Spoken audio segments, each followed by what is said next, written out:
Hello, this is Craig Hill with Southeastern Church of Christ, and this is our third session on Love Does by Bob Goff. Thanks for joining us. I hope you have benefited by the previous two sessions. I know I have. And today's session is just getting better and better. These are wonderful. I really like this material, and I hope you're getting a lot out of it. So last week was about embracing failure, in my words, and what failure can teach you when you get out of your comfort zone and you open yourself up to what God has to teach you. And guess what? I failed because there was another do we were supposed to do. We did the do with the name tags. Well, there was also an exercise we were supposed to do something that you're not real familiar with, something that you might fail at, something that you might not be so good at, or you might get surprised another way. So let me share my screen and we'll start into some of the PowerPoints here. So if you haven't got the book and you want the book, you can go to Amazon and buy it. You can get the study guide there too, which is what I'm using for this, and join right along. So as I was saying, I failed to point out the part two of the do, what we're supposed to do to take action to kind of incorporate the lesson into our actions. So it had a number of different activities you could do. You could, if you don't exercise, or maybe go to the gym and do an exercise or do some activity that you don't normally do, and see if you know what God has to teach you about that. One of the items was to do a poem. I haven't written a poem since 1978, so I said, okay, let me do a poem. And I wrote a poem to my wife, and I thought, yeah, it's going to be awful, so I'll learn how to fail. Guess what? She loved it. So I learned to have maybe a little glimmer, or I either got really lucky or I have a glimmer of a skill that I didn't know I had. So that's pretty funny. And maybe that was Bob's point. So what I would like you to do the activity as well. Let's go back in your study guide, and you can do that activity. So it's wonderful. So let's move into our study for session 3. Number 3, audacious love. That are we missing the fact that the God of the universe is just nuts about us? So that's said in the perfect Bob Goff way of speaking, which I think I'm like imitating or incorporating, because that's how I learn. I'm a bit of a parrot. So think of a snorkel. Have you ever gone snorkeling or used one in the pool, or gone on vacation, used the snorkel, or you had to do it in school? So what do we learn about this? The wet snorkel, the simple one especially, is that water, air is supposed to go in and out of that snorkel, but if you get any water in there, it's a mess, right? You can suck that water in, and if you dive under the surface of the water, when you come to the surface, the first thing you got to do is clear that snorkel out, right? So otherwise you're going to breathe it in. Well, that's kind of like God's love, is that if we don't have the pipe in to be able to breathe in God's love, we're not going to be able to breathe out God's love. We have to be open to what God is trying to teach us, show us, of the people or the place around us. What are we missing? Are we really open? Have we shut off that breath from God? If we've done that, we're not able to breathe out God's love to other people. So sometimes we get hurt and we put calluses over those scars where we've been hurt, and those calluses or scars can keep us from feeling God's love, so it hurts us in trying to be loving to other people. So I think that's a great analogy, is being able to breathe through a snorkel, or be able to breathe God's love in. So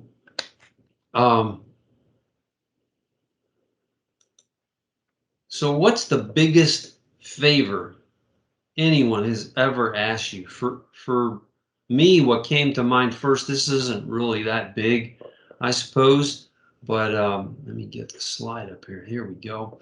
What's the biggest favor anyone's ever asked you?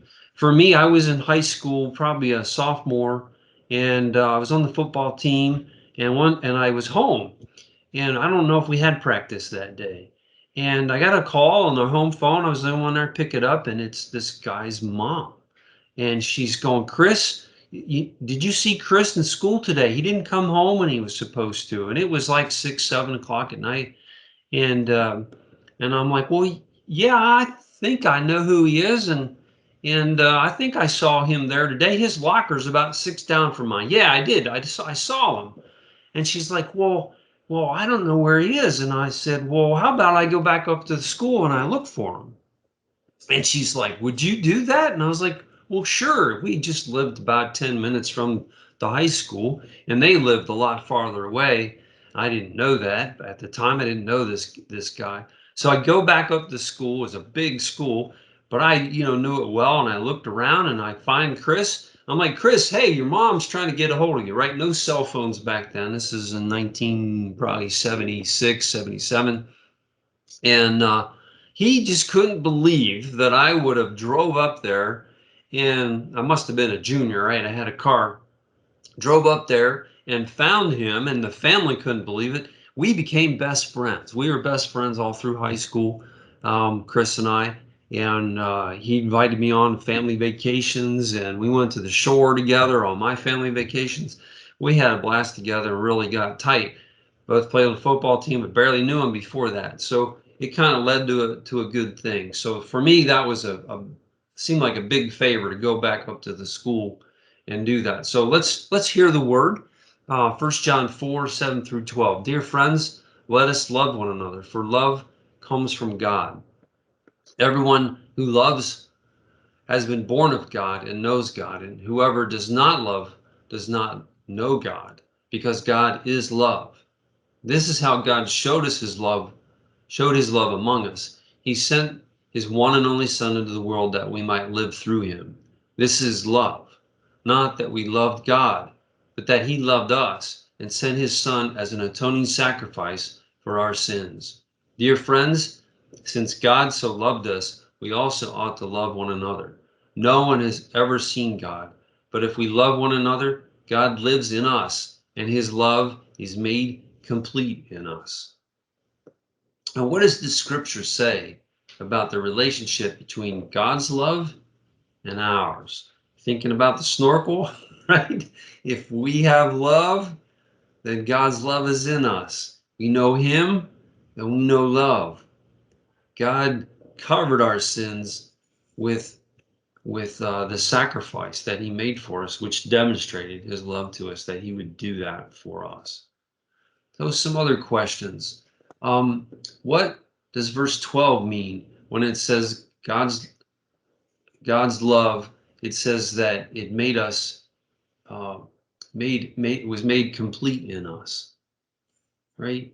The way I like to say it is love has to have skin on it. God has to have skin on it.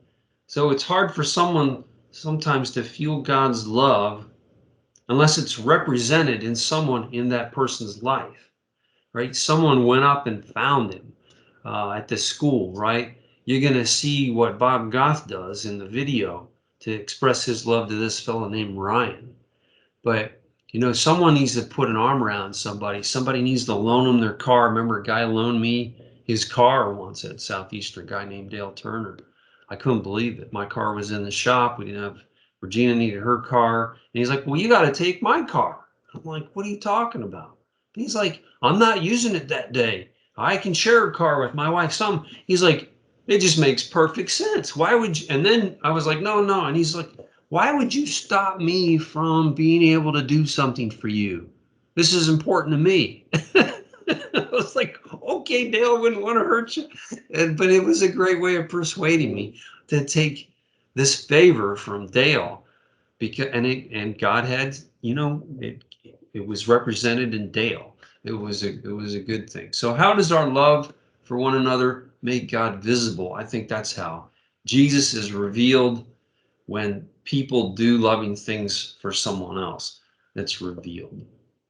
So let's watch the video, and I think you're going to love it.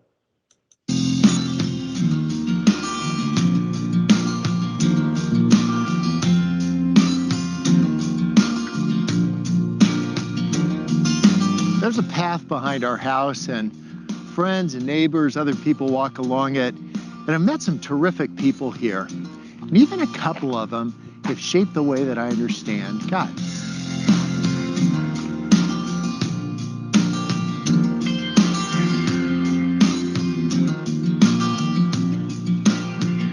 Let me tell you about a kid I met one day, and his name was Ryan. My wife, Sweet Maria, and I, we sit on the porch and wave to people, and they wave back to us as they walk by. This place feels like Mayberry, and I hope that you have a place like that, a place where you can feel like you can just be friendly with people. So we would wave to folks, and there was a kid that came walking down the path, and what was different about him is that when he waved to us, I waved back, and he didn't leave. So I waved again, and he's waving at me. It's just kind of, you know, that time we were just awkward. And so I went down to meet him, and I said, "Hey, my name's Bob. What's yours?" He said, "My name's Ryan, and I'm in love." I'm like, "Awesome." Who are you in love with? And he said, "Oh, no, wait. There's this girl, and I want to propose to her. Could I propose to her in your backyard?" Isn't that great? Have you ever asked something of someone that was just so big, so out there, but you didn't even realize how big and out there it was because you were so in love? And Ryan was that. He had this glazed over look that guys get all the time. And so I said, "Ryan, that would be terrific. You should definitely propose to your girlfriend in my backyard." And off Ryan went. He was touching down maybe every 30 feet as he was walking away. And well, a couple days later, Sweet Marie and I were on the back porch, and we're waving to people, and they're waving back to us. And down the path comes Ryan, and he's waving. And so I go down to greet him. I said, "Hey, Ryan, how's it going?" And he said, "You know, I was going to propose to my girlfriend in your backyard. Would it be okay if, before I propose to her, we could have dinner on your porch?" I said, "Oh, that would be terrific. What can I make you?" And you know what? Have you ever been that way, that you're asking just these crazy things, but you just aren't thinking about how crazy they are because everybody feels like a co-conspirator with you. They feel like they're in because you're in, they must be in. And you know what? He had me. I was in. I said, "That would be terrific." And off Ryan went, touching down. I bet he was every 50 feet this time. And so I'm coming home early from work now because I'm wondering, what does this kid have in mind next for this girl? And sure enough, down the path comes Ryan. And he says, "You know what? After dinner, after all my friends are done serving us, would it be okay if we danced a little bit? Could you put some speakers out on the porch?" I said, "Of course, that would be great. Can I play the bagpipes for you?" And so Ryan is off again. And you know what? There's something beautiful that happens when you're so caught up in your love for someone that you want to find new and different ways to express it over and over again. Has that happened to you? And you just can't find enough ways to show this person how much they mean to you. Well, I'm sitting down by the bay now, hoping that Ryan will come by. And actually, a couple of days went by and he didn't show up, and I felt this low-grade depression sinking in on me, right? I'm like, is that it? Is all the planning over? Like there's nothing more that could happen? And almost on cue, here comes Ryan. And this time he's running, totally winded. He's got his hands on his knees and he's breathing, trying to capture his breath. And I wanted to get the guy a paper bag to breathe into. And he said, "Do you have a boat?" I'm like, "Ryan, I do." And he said, "Well, can I borrow it?" I'm like, "You want to borrow my boat?" He's like, "Yeah." Have you ever had anybody that meant that much to you? There was like no limit to your imagination, your creativity, the things that you do, and you're not trying to win them over. You're just trying to express what's going on inside of you about them. And so I told Ryan, "You know what? I do have a boat. I'll take you guys out." So here's what I did, though. I called the Coast Guard and we hatched a plan. So the big night came. Ryan came walking down the path with this girl on his arm, and when they got to the house, they turned left, and she seemed kind of startled, and she whispered to him, like, "Is this okay?" And he reassured her, like, "It's all right." And they walked up the stairs and across the grass, and there was a table set up with candlelight. And they sat her down there, and then 20 of their friends came out and served them this terrific meal. And when the meal was over, they danced and they spoke quietly. And when it was all done, he took her by the arm again. He started walking out the dock. And at the end of the dock, I was sitting in the boat.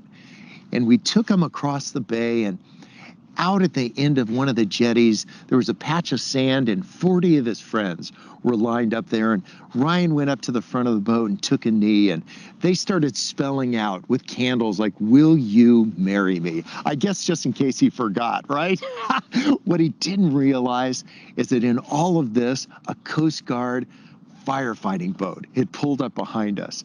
And when she said yes, I gave the thumbs up, and this guy from the Coast Guard shot off every cannon he had. And it was like 1,000 small kisses raining down. We were all wet. Does that ever happen to you, where somebody has tried to express to you the kind of love they have, the kind of things that have been going on inside of them for so long? It was like he wasn't trying to win her over by what he did. He was trying to show her who he was because of who she was to him. I learned a lot about God, I think, by seeing the way that Ryan pursued this girl of his. He pursued her audaciously. He just pursued her incessantly. He knew what he wanted, and he went after it over and over and over again. I wonder if God did that when he was making the earth, whether he created the earth and then he came back and he said, you know what, I can make it better. I want to find new ways to express these people I called my beloved now. I want to express them just all the things that I'm feeling about them, all the things I want for them, all the hopes I have for our future. And I just wonder if God didn't stop at creation, if he just continues to do that, even today. Think about the people he's dropped into your life, these circumstances you find yourself in, the opportunities that he's coming back over and over again because he is so over the moon about you and me that he says, I'm just not done yet. Even now, like, I'm just not done. What is he up to, and are we missing it? Are we missing that the God of the universe is nuts about us? I know when Ryan took a knee and he slipped this modest ring on this girl's finger and asked if she'd marry him, she didn't say yes because of all the things that he'd done. I think she reflected on all of these things that he'd done, and she realized that, you know, this is just another reflection of who this guy is. And I think that's what we do. God keeps coming back into our lives. Think of the things that he's done, you know, like the things that he continues to do, all reflections of who God is. And so our question is, are we seeing it? And how do we respond? And for a lot of us, we're just saying, yes, I'm in. That's who you are. And I want who you are. I want a future with that. So I hope you liked that video. Isn't that an amazing story? Wow. Talk about a lot of favors, just leading up to one giant favor. If you've got a boat, you're like, well, do I want to loan a boat or take someone out in the boat? I mean, that's a big commitment. And Bob's a pretty amazing guy. But think about whether, you're hearing that God loves you as much as this guy Ryan loved this girl he was proposing to, as much and more than Bob loved this guy Ryan, who he just met, to do all these favors for him, all his friends, the fireboat captain and his crew. It's a pretty interesting story. So let's look at the questions of reflection. One question I have is what, right? Bob likes to put this in here. The first question is, what question do you have? This is recorded. I can't hear it. I'd love to see your question. If you want to send one to craigehill@gmail.com, that's great. And I'd love to see your questions. So how did you like Bob's story about Ryan? Did it make you feel more inspired or condemned? Are you like, I'm not spontaneous like this guy, Bob Goff. He's amazing. Why? Why did it make you feel more inspired or condemned? What can we learn about God's love from the kind of love Ryan demonstrated to his fiancée, to his girlfriend who became his fiancée. Is that the kind of love, is that kind of love easy or hard to accept? Because God's trying to love you in your life. It may be really, really hard where you're at to see that. But God is trying to love you. I believe that. There's a difference between winning someone over versus telling them how you feel, is what Bob says in this video. Do you think that's right? If not, why not? Explain the difference. Number 5, how do you think this difference might uh, be related to the Christian practices such as evangelism? Is that in that practice for you as evangelism? Um, Number 6, remember the passage from 1 John we read? Have you ever experienced God's love through the way someone else treated you? I've felt that from friends of mine, from my family, from my wife. Describe that situation. And number 7, has there ever been a circumstance in your life that God used to show you that he loves you? And what was that circumstance? Can you think upon that? Does that warm your heart? Is that a reason to open up the channel out and have you love someone else like God's loved you? Be that two-way breathing pipe, a snorkel. So let's put love into action. This is out of Genesis, right? Jacob's dream at Bethel. Jacob left Beersheba and set out for Haran. And when he reached a certain place, he stopped for the night because the sun had set. Taking one of the stones there, he put it under his head and lay down to sleep. He had a dream in which he saw the stairway resting on the earth, with its top reaching up to heaven. And the angels of God were ascending and descending on it. There above it stood the Lord, and he said, I am the Lord, the God of your father Abraham, and the God of Isaac. I will give you and your descendants the land on which you are lying. Your descendants will be like the dust of the earth, and you will spread out to the west, to the east, to the north, and to the south. All peoples on earth will be blessed through you and your offspring. I am with you, and I will watch over you wherever you go, and I will bring you back to this land. And I will not leave you until I have done what I have promised you. When Jacob awoke from his sleep, he thought, surely the Lord is in this place, and I was not aware of it. He was afraid and said, how awesome is this place? This is none other than the house of God. This is the gate of heaven.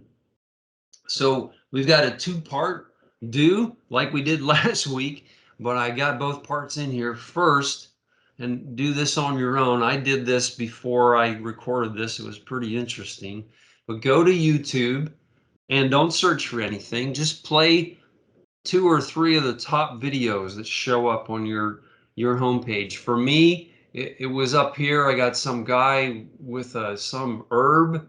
I watched scouting or hunting videos. I've got some random Robin Williams and Jonathan Winters video here. And there was a Babe Ruth one. I watched that. And there was a couple other that popped in here after that. One about Robin Williams and one about Don Rickles and Frank Sinatra. So it was interesting. And it was like, so what does God show you in that video? Try to look and see, like the old Babe Ruth one, someone had colorized some videos from a game he had with the Indians. And it was really cool to look and to peer into the past and see. I don't know if I've ever seen a video moving picture that is of Babe Ruth and his swing and they call it the follow through swing. And, to see how the game was played back then, it was interesting. And how God may have been in those people's lives. There were boys and I think a postman or something running after a home run someone hit or Babe Ruth hit out of the stadium. It was pretty interesting. So that's part 1, is to watch videos where, God might not, you think, be in there, but look for God. They look for his presence. And then part 2 is go to a random place that you don't often think to look for God in. Might be the grocery store, or baseball practice for your kid, or trail that you walk, something like that, or maybe downtown. Maybe it's a scary place that's maybe not apparently that friendly. Walk around through the area praying, God, show me where your kingdom and your love are already on display in this place with these people. And as you go, take care to look everyone you pass in the eye and just be friendly, be open, be looking for God in this place, or maybe how you can be God in this place. I'm going to add that to the lesson, because I think Bob is thinking on that. And if the temptation creeps in, or the temptation to judge creeps in, just pray, God, help me to think your thoughts and feel your feelings for this place and these people. So, random place, go look for God there. Maybe go be God there. And, be careful. Be careful out there. So, closing prayer, Bob wants us to do a 1-word prayer regarding how you want to experience the love of God. Daring. That's my prayer. Daring. I want to be daring in being God, finding God in an odd place. Daring. That's mine. What's yours? Thanks. Hope you benefit from this, and please go do the 2 things, the YouTube and go to a place. I gotta figure out a place to go do this myself. Thanks.